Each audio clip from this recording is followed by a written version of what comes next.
नमस्कार, रीवा 24 न्यूज में आपका स्वागत है। ताज़ा खबरों से चैलेंज। सबसे पहले प्रमुख खबरें। आकाशीय बिजली गिरने व करंट की चपेट में आने से जिले में अलग अलग स्थानों पर 3 मौत। संजय गांधी अस्पताल की सुरक्षा पर सेंध लगाते हुए भाग निकला कोरोना संदिग्ध। और प्रशासनिक लापरवाही से सरकार को लगा चूना, बगैर इंतजाम किए अनाज खरीदी दौरान हजारों मैट्रिक टन अनाज भीगा। खबरें विस्तार से। आकाशीय बिजली की चपेट में आने से 2 लोगों की मौत हो गई, वहीं करंट की चपेट में आने से एक व्यक्ति की मौत हो गई। तीनों शवों को पोस्टमार्टम हेतु संजय गांधी अस्पताल भेजा गया है। लगभग 1 सप्ताह पूर्व से प्रदेश सहित रीवा जिले में मौसम का मिजाज बदला हुआ है। समय से पहले मानसून का आना और आंधी तूफान के चलने के कारण जिले के अंतर्गत गुड़ निवासी ललन दुबे के ऊपर खेत में काम करने के दौरान आकाशीय बिजली गिरने से मौत हो गई। वहीं मनोरमा थाना अंतर्गत कंचन तिवारी के ऊपर आकाशीय बिजली गिरी और मौत हो गई, जबकि तीसरी मौत मौसम के चलते बिजली खराब हो जाने के कारण बिजली सहारने के दौरान साकेत परिवार निवासी करंट के चपेट में एक व्यक्ति आ गया और उसकी मौत हो गई। उक्त जानकारी रीवा 24 न्यूज को मृतक के परिजनों ने दी। करीबन आधा किलोमीटर बगीचा था, वहाँ पे शाम को गाय को लेके गए थे। मौसम ख़राब होने की वजह से वो झाड़ के नीचे बैठ गए और उसी दौरान आकाशीय बिजली गिरी और वो बेहोश हो गए, घायल हो गए। जिनके ऊपर बिजली गिरी उनका क्या नाम है, कितनी उम्र होगी? उनका नाम ललन दुबे है, उनकी उम्र 50 वर्ष है, निवासी बड़ा गांव थाना गुड़। और इस दौरान उनको फिर एम्बुलेंस द्वारा जिला अस्पताल में लाया गया और उपचार के दौरान डॉक्टर ने कहा कि उनकी मृत हो चुकी है और पोस्टमार्टम के लिए पीएम हेतु रखा गया। पोस्टमार्टम वगैरह हो गया? अभी नहीं हुआ, पंचनामा हो गया। ऊपर ये जो बिजली है, आकस्मिक बिजली, उसके कारण उसकी मृत्यु हुई। ये कैसे घटना हुई? ये एक गरज की लपक हुआ और बाहर हम निकले कि गरज कहाँ से ये ज़्यादा लपकी है बिजली धड़ाम से, तो वो देखे तो वो पड़ी हुई थी, पैर धोने के लिए गई थी। महिला का क्या नाम है? कंचन तिवारी। उम्र 25 वर्ष। कहाँ पर घटना हुई है? यह हमारे ग्राम दिल्ली थाना के पास, थाना मनगमा। तो पोस्टमार्टम हुआ है? हाँ, पोस्टमार्टम के लिए अभी कार्रवाई हो रही है। कितने बजे की घटना होगी? लगभग जब फोन करें 6:30 शाम को। ये क्या घटना हो गई है? ये करंट से मारा। क्या नाम है इनका? रजनीश साथी। कहाँ निवास इनका क्या? बरहा थाना? कैसे करंट लगी है? करंट तार एक गिरा था, उसको बनाने गया तो उसमें से फंस गया। घर पे ये हवा से तार गिरा है। हाँ। पोस्टमार्टम। मऊगंज स्थित महाविद्यालय में चोरों ने धावा बोलते हुए खेलकूद की सामग्री पार कर दी। सुरक्षाकर्मी द्वारा 2 बदमाशों को पकड़कर सामग्री समेत पुलिस के हवाले कर दिया गया। रीवा जिले के मऊगंज स्थित महाविद्यालय में बदमाशों द्वारा चोरी की घटना को अंजाम देते हुए परिसर के अंदर रखी खेलकूद सामग्री को बोरी में भरकर 4 युवक ले जा रहे थे। सुरक्षाकर्मी को इसी दौरान आहट सुनाई दी तो चोरों को पकड़ने का प्रयास किया, जिसके चलते 2 चोरों को सामान सहित पकड़ने में सफल रहा, वहीं 2 चोर भागने में सफल हो गए। पुलिस द्वारा दोनों चोरों की तलाश की जा रही है, वहीं दोनों पकड़े गए आरोपियों को पुलिस के सुपुर्द कर दिया गया है। इस संबंध में अरुण शुक्ला ने जानकारी दी। गार्ड की जगह हूँ सर। आज चोरी की बात आ रही सामने, क्या क्या चोरी हुआ और क्या था मामला? मामला ये था, पानी गिर रहा था, हम लोग यहाँ बैठे हुए थे कॉलेज के अंदर ऑफिस में, तो बाहर लोगों ने देखा इनको सामान लेके जा रहे थे। यहाँ एक आदमी ने हल्ला करके बताया कि आपके कॉलेज में चोरी हुई, लोग सामान लेके जा रहे हैं। तो हम यहाँ से निकले और निकलते ही साहब रोड पे पहुँचे तो वो लोग भाग ही रहे थे, तो मैंने भी उनका पीछा किया। जाते जाते लोहदा नदी के उस पार हमने उनको पकड़ डाला 2 को, और एक निकल गया, जिसमें एक बैग मिला है, बाकी के और अदर सामान नहीं मिले, पहुँचाए हैं सर। फिर इसके बाद मैंने उनको कॉलेज लाया। ये घटना कब की? ये घटना अभी 3 बजे की है सर। और इसके बाद फिर प्राचार्य महोदय जी आए, फिर थाना के लोग आए, उनको पकड़ के फरियाद लेकर गए फरियादी के ऊपर झूठा मुकदमा कायम कर दिया गया, जिसकी शिकायत पीड़ित ने एसपी ऑफिस में दी है। गोविंदगढ़ थाना अंतर्गत ग्राम नीगा में 31 मार्च को पीड़ित विजय यादव व अनिकेत कुशवाहा के साथ मारपीट की गई थी। उक्त मारपीट में अरुण सिंह व उसके साथी शामिल रहे। उनके साथियों द्वारा की गई मारपीट की शिकायत पीड़ित द्वारा गोविंदगढ़ थाने में भी की गई, परंतु पुलिस ने आगे की कार्यवाही करने के बजाय उल्टा पीड़ितों पर मुकदमा कायम कर दिया, जिसकी शिकायत पीड़ित द्वारा एसपी ऑफिस पहुंचकर की गई है। उक्त घटना की जानकारी रीवा 24 न्यूज को दी गई। कौन से गांव की घटना? नीगा। क्या घटना हुई? ये हम जा रहे हैं, आम तोड़े जा रहे हैं, हम अनिकेत कुशवाहा, तब तक उनके घर के पास आम रहा। किनके घर के पास आम था? अनुपम सिंह के घर के पास है। फिर क्या हुआ, बताइए पूरा घटना। वो ललित सिंह, दीपक सिंह और दिलीप सिंह, 3 लोग डंडा लेके आए, गाली गलियोज एक के बाद मारे लगे। तो आपने रिपोर्ट लिखवाई? जी। कौन सा थाने में? गोविंदगढ़। क्या बोले? बोले रिपोर्ट हो गए साहब, जब हम लोग चले आन FIR तो हो गए, जब चले आन तो हम लोग लिखाइन, उल्टा थाना वाले मुकदमा हम लोग के ऊपर कर दिए साहब। तो अभी ज्ञापन दिए हैं आप एसपी ऑफिस? देने आए हैं साहब। ये बताइए, जब आप गोविंद गए थे शिकायत दर्ज करवाने, किनके साथ गए थे? अनुपम सिंह सरपंच। ये कौन है? नीगा के हैं साहब। तो जब आप थाना गए जी, तो थाने वालों ने आपको कहाँ भेजा? एमएलसी में डॉक्टर को लेके भेजे साहब, डॉक्टर मिले नहीं। क्या बोला डॉक्टर? थे ही नहीं साहब। एमएलसी आपकी नहीं हुई? नहीं हुई साहब। पुलिस वालों ने। देखते रहिए रीवा 24 न्यूज। मिलते हैं इस छोटे से ब्रेक के बाद। हड्डी जोड़ एवं रीढ़ रोग तथा स्त्री रोग एवं प्रसूति रोग का इलाज एक ही छत के नीचे। विघ्नहर्ता hospital and trauma centre, hotel landmark के पास, रतहरा, रीवा। डॉक्टर संतोष सोनी, पूर्व चिकित्सक, बॉम्बे हॉस्पिटल, मुंबई। हड्डी जोड़ एवं रीढ़ रोग विशेषज्ञ, छोटे चीरे एवं दूरबीन विधि द्वारा हाथ तथा पैर की हड्डियों का ऑपरेशन। गठियाबात, जटिल एवं बिगड़े हुए फ्रैक्चर का बेहतर इलाज करते हैं डॉक्टर संतोष सोनी। विघ्नहर्ता हॉस्पिटल ट्रॉमा सेंटर में ही स्त्री एवं प्रसूत रोग विशेषज्ञ डॉक्टर शैलजा सोनी भी उपलब्ध हैं, जिनकी देखरेख में नॉर्मल डिलीवरी, सिजेरियन ऑपरेशन एवं बच्चेदानी से संबंधित ऑपरेशन की बेहतर सुविधा। संतानहीन दंपत्ति तत्काल संपर्क करें। विघ्नहर्ता hospital and trauma centre, hotel landmark के पास, रतहरा, रीवा। सुविधाजनक एवं सफल इलाज हेतु आज ही संपर्क करें। विघ्नहर्ता hospital and trauma centre, hotel landmark के पास, रतहरा, रीवा। मोबाइल नंबर 7828781983 अथवा 8462956774 पर। संजय गांधी अस्पताल की सुरक्षा पर सेंध लगाते हुए कोरोना संदिग्ध भागने में सफल रहा। पुलिस द्वारा नाकेबंदी कर युवक की तलाश की जा रही है। संजय गांधी अस्पताल की सुरक्षा व्यवस्था पर सेंध लगाते हुए एक कोरोना संदिग्ध मरीज, जो कि प्रयागराज उत्तर प्रदेश के गोंदिया का रहने वाला लालचंद गौतम है, जिसकी उम्र लगभग 18 वर्ष है। उक्त सूचना अस्पताल प्रशासन द्वारा पुलिस को दी गई है। पुलिस द्वारा युवक की तलाश की जा रही है। इस संबंध में रीवा 24 न्यूज ने संजय गांधी के CMHO यत्नेश त्रिपाठी से बात की।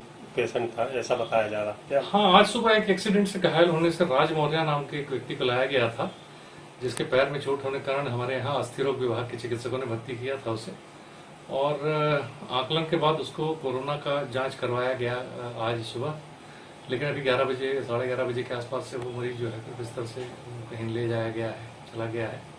कौन ले गया, कैसे ले गया, अभी पता नहीं है अभी, लेकिन वो है नहीं। जबकि उसकी कोरोना की जांच हुई है तो उसको संदिग्ध के रूप में अस्पताल में रखा जाना चाहिए था। इसकी सूचना हमने प्रशासन को दे दी है। जांच आज सुबह की है। बगैर इंतजाम किए किसानों की समर्थन मूल्य पर अनाज की खरीदी केंद्र बनाकर खुले आसमान तले की जाती रही, जिसके चलते हजारों मैट्रिक टन अनाज खराब होने की आशंका जताई गई है। एम्फान एवं निसर्ग चक्रवाती तूफान की वजह से प्रदेश में आंधी तूफान सहित भारी बारिश हो रही है। इससे रीवा शहर भी अछूता नहीं है।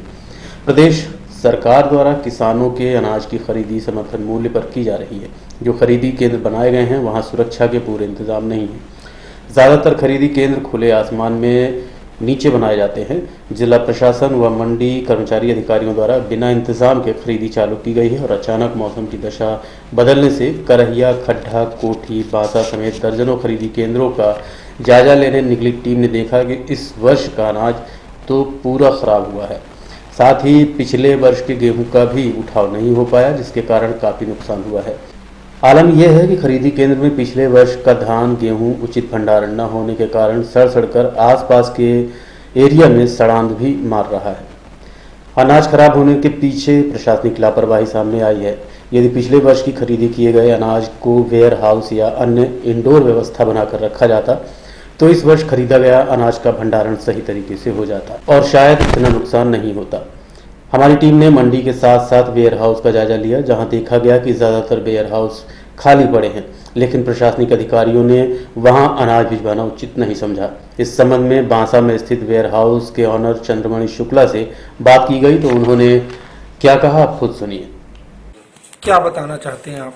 एक्चुअल में वेयर हाउस बनाया हूँ यहाँ पर गोविंदगढ़ में जी। किस नाम से वेयर हाउस जी?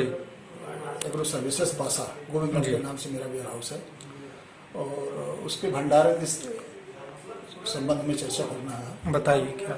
एक्चुअल हम लोगों ने एग्रीमेंट किया था, जिसका एग्रीमेंट कंडिका क्रमांक 505/3 में ये स्पष्ट लिखा हुआ है कि जिस वेयर हाउस से आप एग्रीमेंट करो पहले उसको भंडारण फुल करो, जब बचता है तब दूसरी जगह आप उसको परिवहन करें। तो इन्होंने क्या किया कि एग्रीमेंट तो कर लिया और कुछ थोड़ा बहुत भंडारण किया, बाकी सब वेयर हाउस खाली है और इसके बाद बोले कि अब यहाँ भंडारण नहीं होगा और ओपन कैप और सैलो और इसमें सैलो में इसमें भंडारण आपका किया जाएगा। इस तरह कह के वहाँ से सब गाड़ियाँ वो कर लिए। उसके उपरांत आज जहाँ भी पड़ा हुआ है तो हजारों कुंटल गेहूँ सड़ रहा है, इसकी कोई ध्यान नहीं कर रहे हैं और वहाँ इसलिए कर रहे हैं कि अमूमन जितना भी ओपन कैप में भरा जाता है वो सारा सड़ रहा है और आज के डेट में लगभग लाखों कुंटल अनाज धान सब सड़ ओपन कैप में रखी हुई सब सड़ रही है, जिसका कोई देख रेख करने वाला नहीं है और ये अफसरशाही इनकी इस तरह से चल रही है जिसके कारण आज हम लोग काफी परेशान हैं। और इनका रेंट भी देने का तरीका एक साल में रेंट देते हैं और वो भी ऐसा दे रहे हैं कि जैसे ये हमारे लोगों के ऊपर कृपा कर रहे हैं। इन सब स्थितियों से हम लोगों को स्थिति बहुत नाजुक होने जा रही है और मेरा निवेदन है कि आप लोगों के माध्यम से इस बात को प्रसारित करें ताकि हम लोगों का भी कुछ।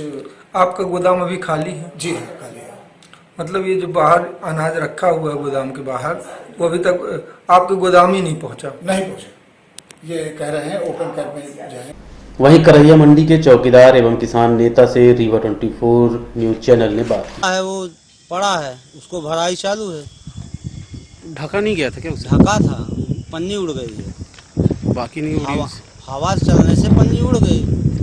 फिर क्यों नहीं ढका गया उसको? बाद में क्यों नहीं ढका गया? ढकेगा, अब थोड़ा हवा लग जाए, भीगा तो है ही है। अगर अभी मून देंगे तो वो जाम आएगी, कुछ हवा लग जाए सूख जाए उसके बाद मून देंगे। कितना भीग गया होगा?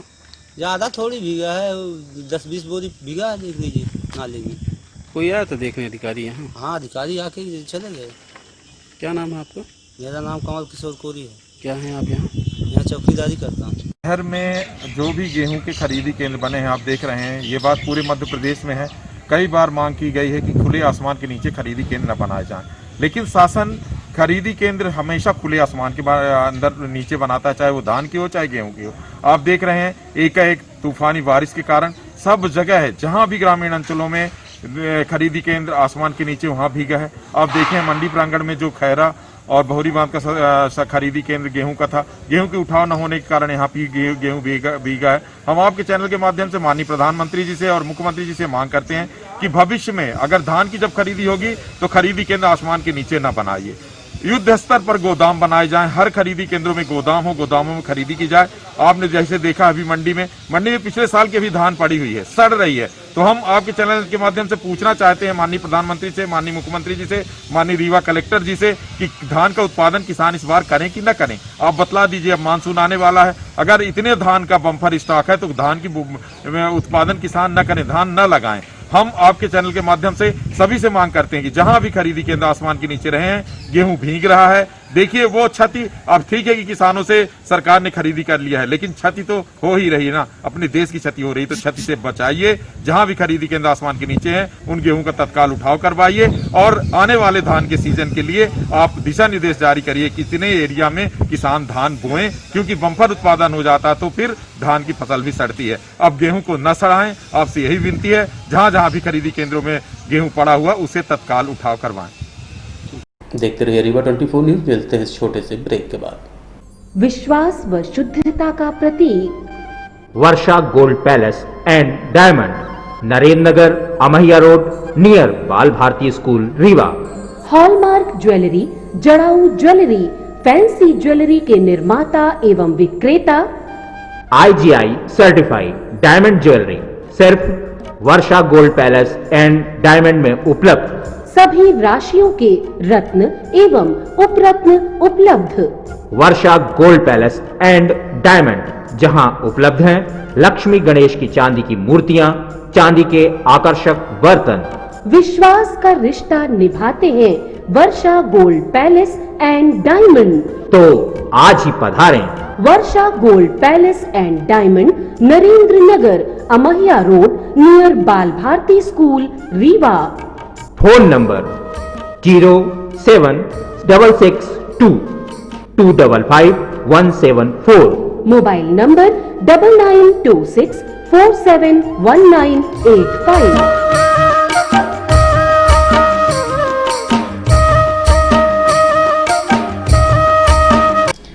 आयुर्वेद अस्पताल निपनिया से 3 मरीजों की रिपोर्ट नेगेटिव आने के बाद घर के लिए विदाई की गई। कोरोना संदिग्ध मरीजों को विभिन्न जगहों पर उपचार हेतु रखा गया था। इसी कड़ी में निपनिया स्थित आयुर्वेद अस्पताल में 3 मरीजों की आज रिपोर्ट नेगेटिव आने के बाद उनको घर भेजा गया है। इस संबंध में प्रशासनिक अमले ने खुशी जाहिर करते हुए पुष्प वर्षा कर स्वागत किया। इस संबंध में जिला कलेक्टर वसंत कुर्रे से बात की गई। रीवा जिले में जो 35 पॉजिटिव केसेस थे, जिसमें से 31 पेशेंट ऐसे हैं जो ठीक हो गए हैं और घर के लिए भी रवाना हो गए। आज का दिन भी अच्छा रहा। आज आयुर्वेदिक कॉलेज से 3 पेशेंट्स जो हैं रवाना हुए हैं और हमारे एक पेशेंट थे जो मेडिकल कॉलेज में ऑलरेडी एडमिटेड हैं, उनको लंग कैंसर है और साथ में वो कोविड पॉजिटिव भी पाए गए थे। और अभी जो रिसेंटली उनकी रिपोर्ट्स है उसमें वो नेगेटिव 2 रिपोर्ट्स उनकी आई है। यद्यपि उनको लंग कैंसर है पर वो कोरोना संक्रमण से मुक्त हो गए। इस तरह हमारे 4 और पेशेंट्स जो हैं ठीक हो गए हैं। अब केवल हमारे पास ज़िले में 4 पेशेंट्स बचे हैं, वो लगातार स्वस्थ हो रहे हैं, अच्छा हेल्थ रख रहे हैं और जैसे ही उनका पूर्णतः स्वस्थ होंगे उनको भी डिस्चार्ज किया जाएगा। एक को जबलपुर भी रेफ़र करने वाले हैं। वो जो मैंने आपको बताया, क्योंकि उनको लंग कैंसर है, लंग कैंसर पहले से, क्योंकि वो टीबी पेशेंट थे, उसके बाद लंग कैंसर हुआ और साथ ही उनको कोरोना पॉजिटिव भी हो गए थे। तो कोरोना के जो रिपोर्ट है उनकी 2 रिपोर्ट्स नेगेटिव आ गई है। यद्यपि उनका लंग कैंसर जो पहले से था वो उसका इलाज जारी रहेगा। इन दिनों मौसम बिगड़ने से रुक रुक कर 2 दिनों से भारी बारिश हो रही है, जिसके चलते जगह जगह जल भराव की स्थिति है। वहीं नदी नाले भी उफान मार रहे हैं।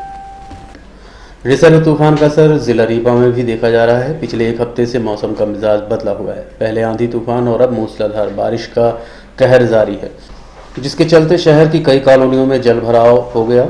वहीं नदी नाले भी पानी से लबालब भर गए हैं। यदि निपनिया पुल की बात करें तो रोड में पानी आने को सिर्फ 3 फीट रह गया है।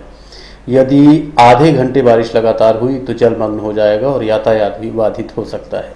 आज से भगवान जगन्नाथ के कपाट बंद हो जाएंगे। मान्यता के अनुसार भगवान महास्नान के बाद बीमार पड़ जाते हैं। आषाढ़ द्वितीया के दिन भगवान ठीक होंगे, तत्पश्चात शोभा यात्रा निकाली जाएगी।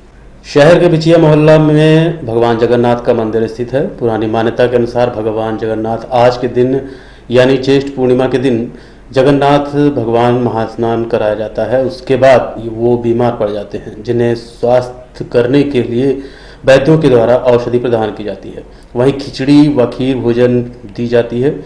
आज बीमार पड़ने के चलते मंदिर के कपाट पूर्ण रूप से बंद कर दिए गए हैं। आषाढ़ द्वितीया तिथि को भगवान स्वस्थ होंगे, उसके बाद ही भगवान की शोभा यात्रा निकाली जाएगी। इस संबंध में पुजारी से बात की गई।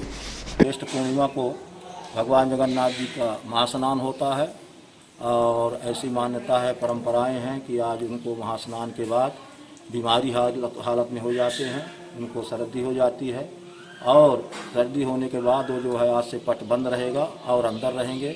उनको दवाई दी जाएगी, वैद्यों के द्वारा दवाई दी जाएगी और उनको खिचड़ी और खीर आदि का भोग लगेगा और पट बंद रहेगा। भगवान की पूजा आरती जो है तो केवल अंदर होगी। कितने दिन पट बंद रहेगा? ये जो है तो 23 तारीख को खुलेगा, रथ यात्रा द्वितीया के दिन, ज्येष्ठ आषाढ़ द्वितीया के दिन जो है 22 को रथ यात्रा होगी और भगवान स्वस्थ होंगे और दर्शन देंगे। दवाई के रूप में क्या औषधि दी जाती है? इसमें जो है तो ठंडाई दी जाती है, ठंडाई सौंफ है और इस तरह की जो है चीज़ दी जाती हैं, खिचड़ी दी जाती है और जड़ी बूटियों को मिश्रण करके उसमें दिया जाता है। शुभ नाम आपका? दीनानाथ शास्त्री। और अब चलने से पहले प्रमुख खबरें एक बार फिर। आकाशीय बिजली गिरने व करंट की चपेट में आने से जिले के अलग अलग स्थानों पर 3 मौत। संजय गांधी अस्पताल की सुरक्षा पर सेंध लगाते हुए भाग निकला कोरोना संदिग्ध। और प्रशासनिक लापरवाही से सरकार को लगा चूना, बगैर इंतजाम किए अनाज खरीदी दौरान हजारों मैट्रिक टन अनाज भीगा। आज के अंक में इतना ही। देखते रहिए रीवा 24 न्यूज। नमस्कार।